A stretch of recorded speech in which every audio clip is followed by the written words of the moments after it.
Olá, veja os destaques de hoje do portal da Assembleia. Os assuntos debatidos na sessão plenária desta quarta-feira. O presidente da Lema, deputado Otelino Neto, participa de entrega de obras públicas no aniversário de Mirador. Infectologista explica a importância da quarta dose da vacina contra a Covid para os idosos. Conheça o ambulatório especializado em atendimento de pessoas trans.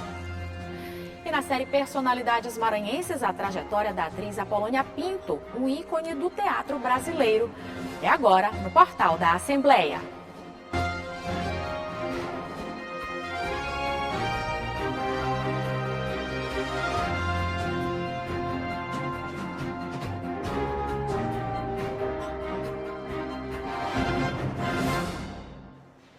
E a gente começa o portal indo ao vivo ao plenário na GBI, que eu falar com o repórter Ronald Segundo, que acompanhou a sessão plenária de hoje e tem os detalhes para a gente. Boa tarde, Ronald. Oi, Eli Coelho, muito boa tarde a você e aos telespectadores da TV Assembleia. Pois bem, os trabalhos foram encerrados agora há pouco, a sessão plenária foi bastante movimentada e alguns temas tratados diretamente da tribuna aqui do plenário deputado Najib Aikel, na Assembleia Legislativa do Estado do Maranhão. Entre os assuntos, processos de filiação e desfiliação partidária. O deputado Wellington do Curso, por exemplo, anunciou a sua saída do PSDB. Além disso, nós tivemos também o deputado Rildo Amaral tratando sobre o mesmo tema. Já o deputado Rildo Amaral falou sobre a sua saída do partido Solidariedade e anunciou a sua filiação ao Partido Progressista. Mas, Eli Coelho, um assunto também que foi bastante destacado aqui pelos parlamentares durante os trabalhos desta manhã, sem dúvidas, foi relacionado à paralisação do transporte público na capital. Esse problema foi bastante criticado entre os parlamentares, vários deputados falaram sobre o tema.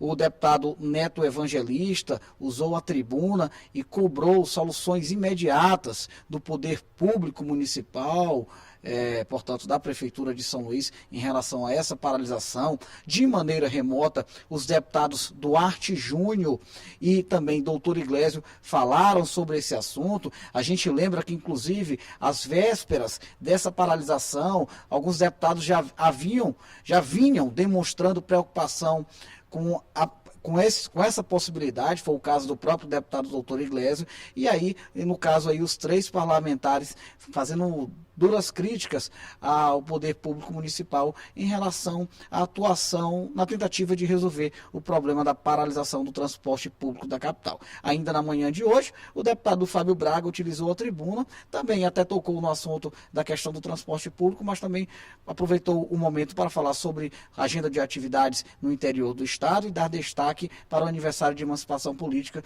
de alguns municípios maranhenses, aniversário celebrado na data de ontem. Portanto, esses são os principais detalhes da movimentação na manhã de hoje. Antes de encerrar, eu informo que também já há uma expectativa em torno dos trabalhos de amanhã aqui no plenário da Casa. Amanhã também é dia de sessão plenária, a partir das 9h30 da manhã, sessão transmitida ao vivo. A gente sabe que a Comissão de Constituição, Justiça e Cidadania da Casa tem intensificado as atividades, portanto, elevado aí o número de apreciação de matérias. Isso pode significar que haja, inclusive, uma ordem do dia amanhã, né, durante a sessão de quinta-feira, um pouco mais robusta, com a expectativa, sim, de análise, de votação de alguns projetos que ainda dependem de parecer da CCJ, comissão responsável por analisar, por exemplo, a constitucionalidade desses projetos. Mas é isso, a gente vai seguir acompanhando toda a movimentação aqui no plenário da Assembleia Legislativa e levando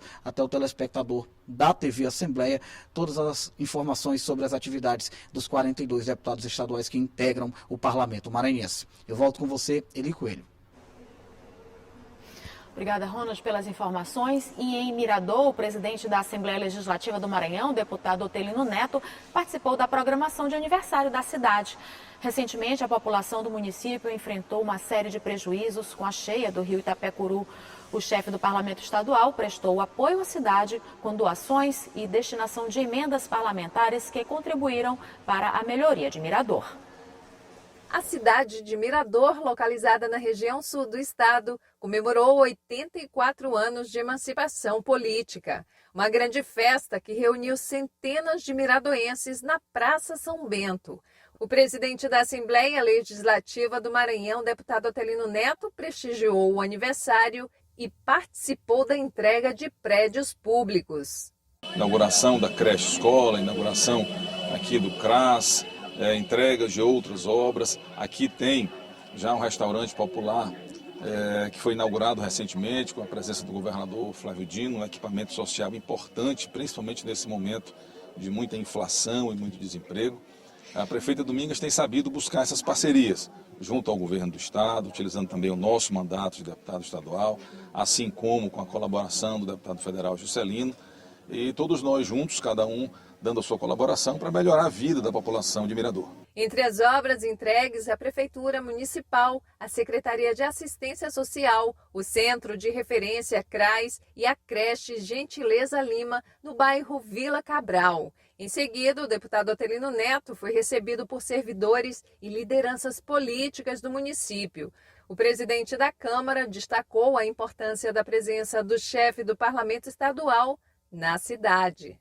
Quando ele apoia o município e ajuda a gente a cumprir essas demandas, então se torna o parceiro ideal para alcançar esse apoio de cada um de nós. O deputado federal Juscelino Filho também participou do aniversário de Mirador. Na ocasião, ele entregou um veículo e uma pá carregadeira para a cidade. O deputado também destacou a importância da parceria entre os legislativos estadual e federal aos municípios maranhenses. É importante essa parceria de todos os poderes, isso, a união faz a força, a união de forças que vai trazer benefícios, então essa parceria do Legislativo com o Executivo é de extrema importância. Recentemente, a população de Mirador precisou enfrentar inúmeros prejuízos causados pelas fortes chuvas que atingiram o município. O líder do Legislativo do Estado vem prestando apoio à cidade. Além das doações durante a enchente, indicações e recursos de emendas parlamentares do deputado Otelino Neto contribuíram para a realização de obras que foram entregues e que ainda estão em andamento na cidade. A prefeita de Mirador, Domingas Cabral, agradeceu a presença e o apoio do presidente Otelino no aniversário da cidade. Eu quero aproveitar a oportunidade e dizer que aqui nós estamos compartilhando de outros momentos que o deputado não é a primeira vez que ele está aqui. Aqui não é uma cidade estranha, é uma cidade familiar. Já estamos marcando uma viagem lá e eu só tenho a agradecer a presença dele e estar aqui conosco hoje nesse grande dia. E veja no próximo bloco, o infectologista explica a importância da 4ª dose da vacina contra a Covid-19 para os idosos. E conheça o ambulatório especializado em atendimento ao público trans. É logo após o intervalo.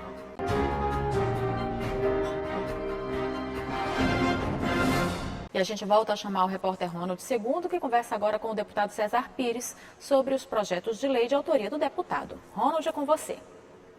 É isso mesmo, Eli Coelho. Mais uma vez, boa tarde a você e aos telespectadores da TV Assembleia. Estou de volta aqui, já diretamente do hall de entrada da Assembleia Legislativa, para conversar com o deputado César Pires, que inclusive é autor do projeto já aprovado por unanimidade nesta casa, que trata sobre a capacitação escolar de crianças e adolescentes para a identificação e prevenção de situações de violência intrafamiliar e abuso sexual, além de outras providências. Eu converso agora sobre esse assunto com o autor da matéria. Deputado, como é que foi construído esse projeto? Como é que essa demanda chegou e teve o entendimento do seu gabinete?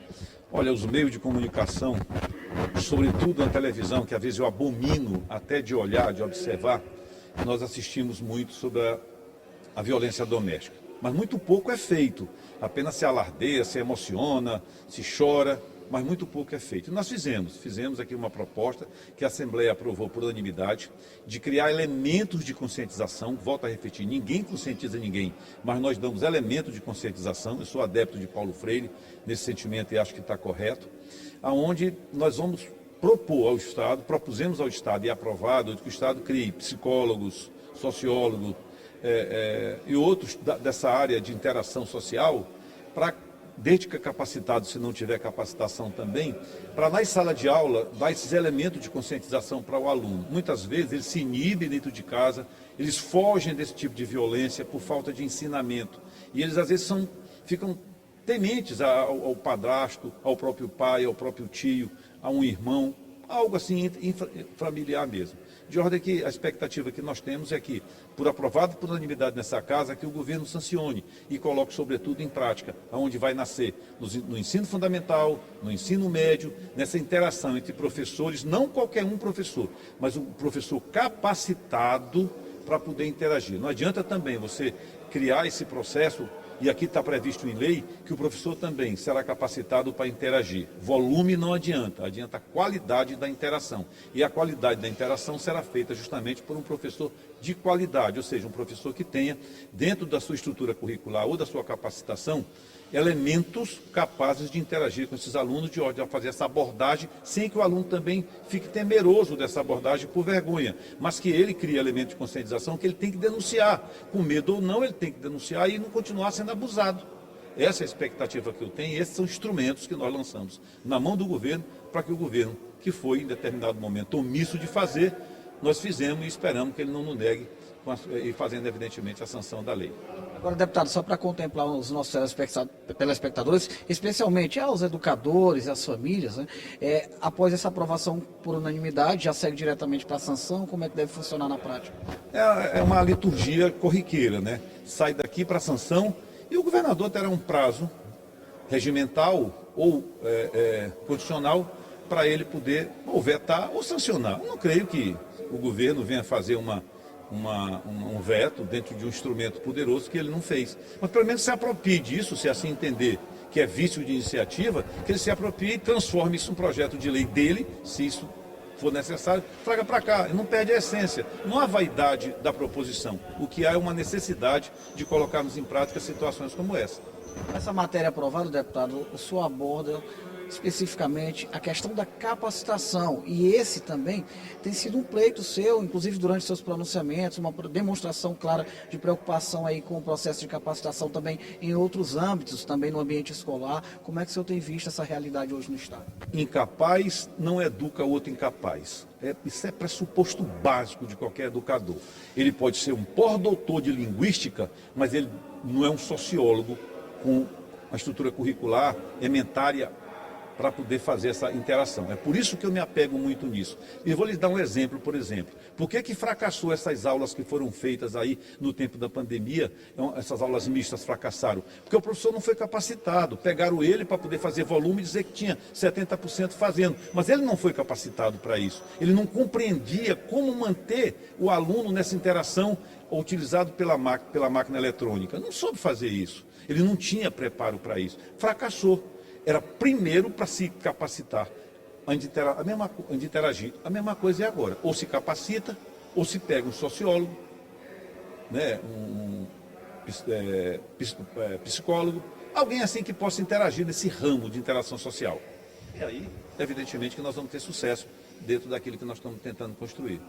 Muito obrigado pela sua participação aqui no portal da Assembleia. Portanto, é isso, Eli Coelho. Eu acabo de conversar com o deputado César Pires, autor do projeto aprovado por unanimidade agora há pouco aqui no Parlamento Maranhense. Projeto aí que trata sobre a capacitação escolar de crianças e adolescentes para identificação e prevenção de situações de violência intrafamiliar e abuso sexual, além de outras providências. Ronald II para a TV Assembleia. Obrigada, Ronald. E uma nova audiência de mediação entre o Sindicato dos Trabalhadores em Transportes Rodoviários e o Sindicato das Empresas de Transportes de Passageiros de São Luís, o SET, será realizada hoje às 3h da tarde, na sede do Tribunal Regional do Trabalho.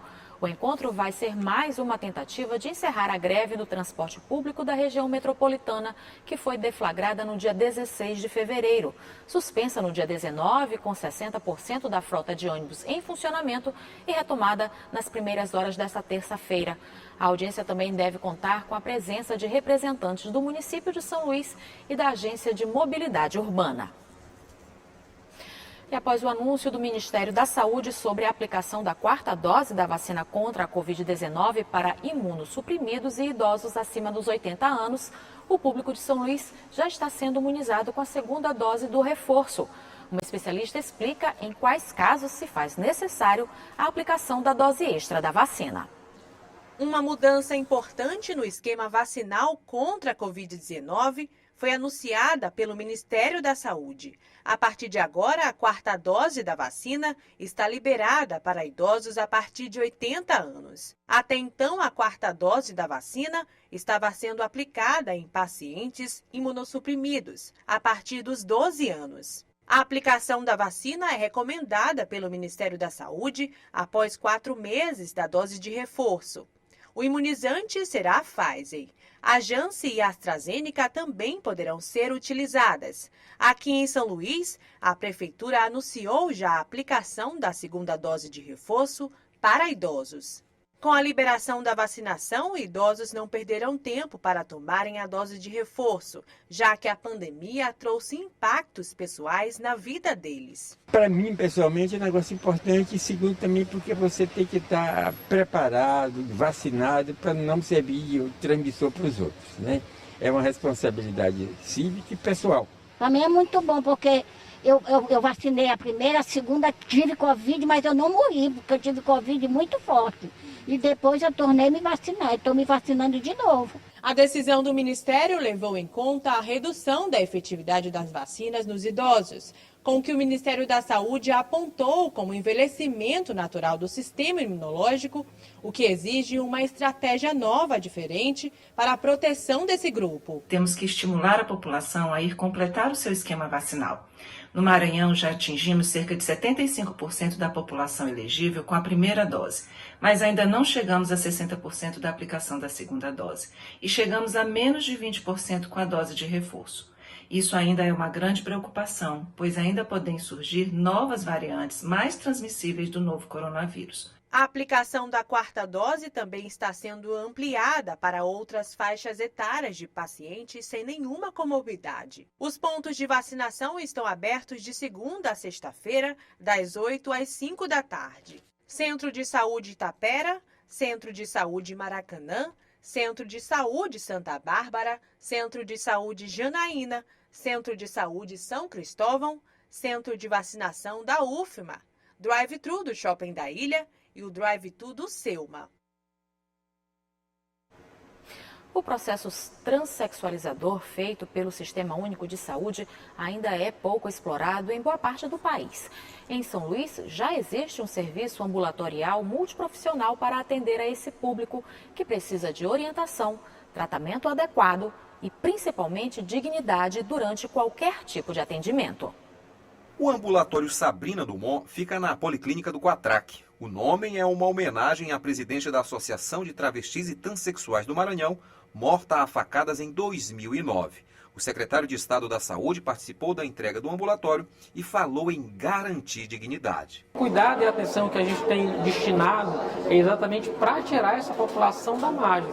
A gente vai permitir uma transição segura com atendimento e acompanhamento médico, psicológico, psiquiátrico, com os hormônios garantidos que são necessários e a gente reconstrói esse direito. A modalidade ambulatorial é uma forma de ampliar o processo transexualizador no Sistema Único de Saúde SUS. O local conta com equipamentos e pessoal para garantir atendimento de qualidade a um público que, às vezes, deixa de buscar atendimento em razão do preconceito. Muitas vezes não busca recurso para determinados sintomas por medo de como ele vai ser recebido, como ela vai ser acolhida naquele local.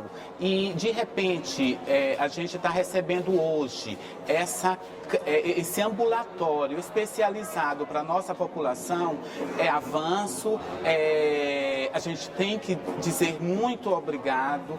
O ambulatório conta com equipe multidisciplinar composta por psiquiatra, endocrinologista, psicólogos, assistente social, enfermeiros e fonoaudiólogos. Conforme o protocolo de atendimento e consentimento, o paciente poderá fazer uso de hormônios que serão dispensados e acompanhados pela unidade. O recepcionista do ambulatório também é transexual e ressalta a necessidade de segurança no atendimento. A questão da saúde é muito importante para a nossa transição, porque exige uma rotina disciplinar. Se você não não fazer toda a sua transição com uma rotina, você vai perder os efeitos da transição. E com isso a gente não tem o resultado desejado, certo? Então isso é muito importante, porque é uma questão que você acompanha a sua transição, né, corretamente e com saúde, certo? Sem correr o risco. E no próximo bloco, na série Personalidades Maranhenses, a trajetória da atriz Apolônia Pinto, um ícone do teatro brasileiro. A gente volta já.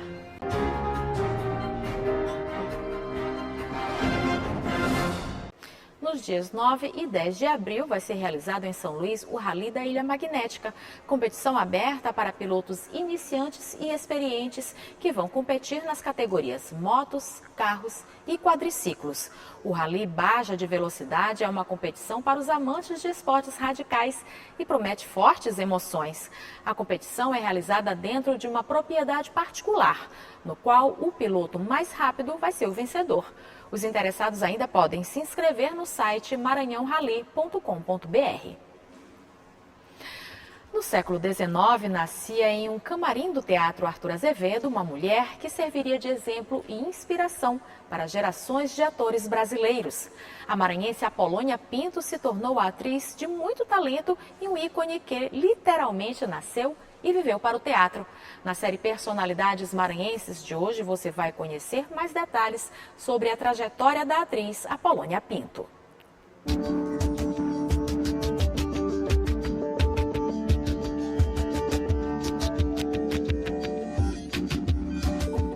E quem diria que no ano da graça de 1854, nos bastidores de um grande teatro, entre uma peça e outra, dentro do camarim número 1, nasceria uma menina que trouxe como sina, destino, a missão de brilhar nos palcos e se tornar a maior atriz brasileira do seu tempo.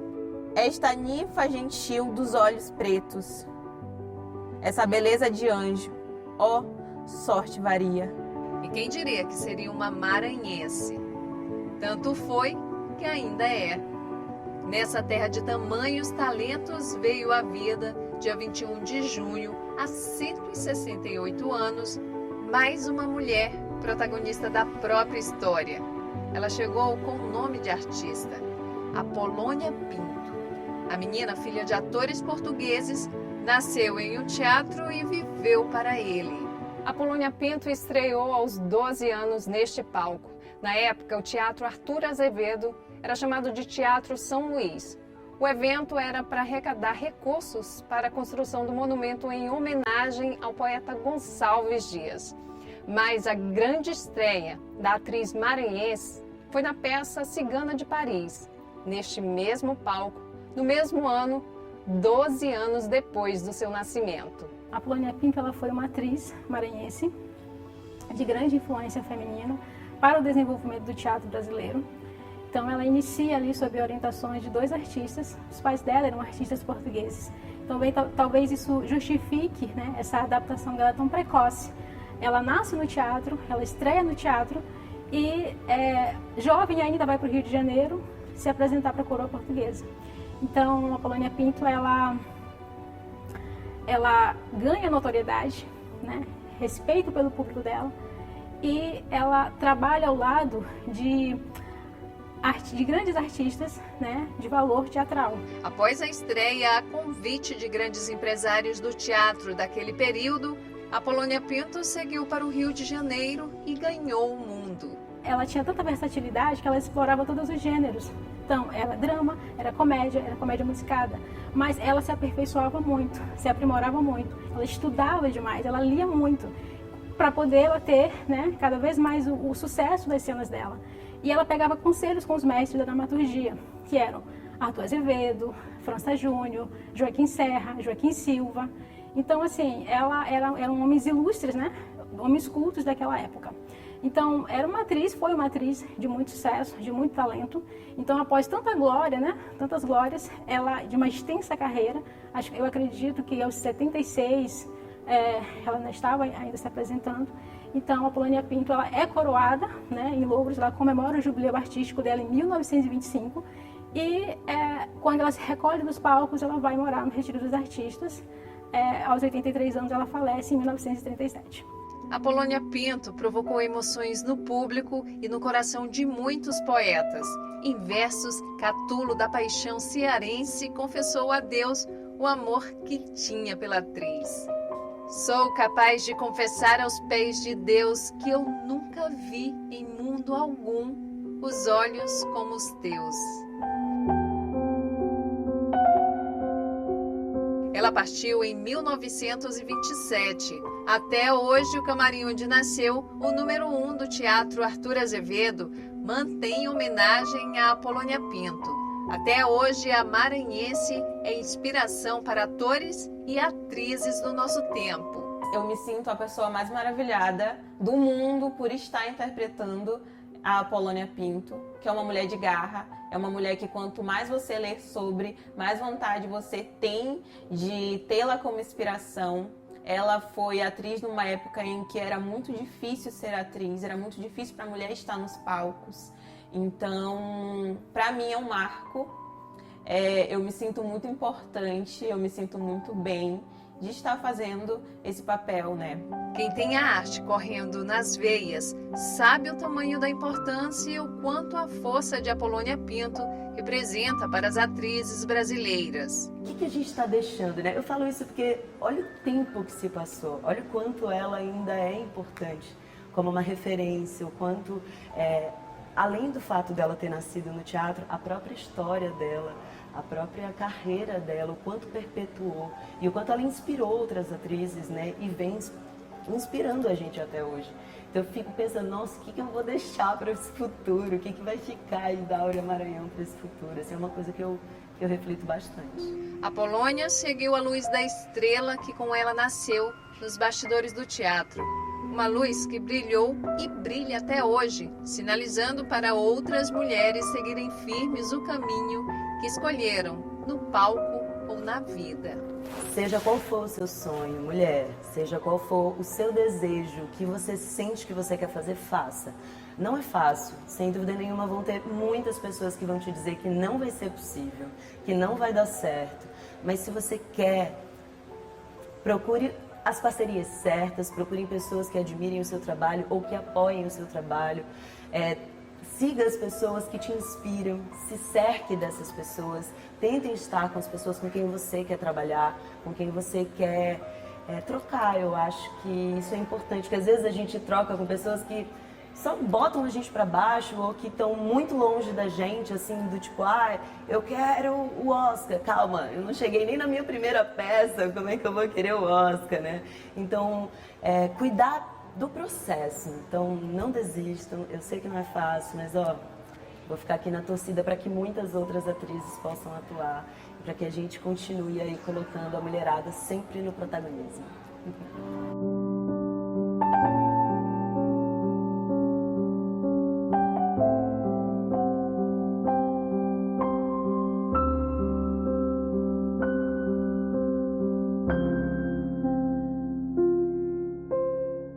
E mais uma vez eu digo, a vida é uma gargalhada.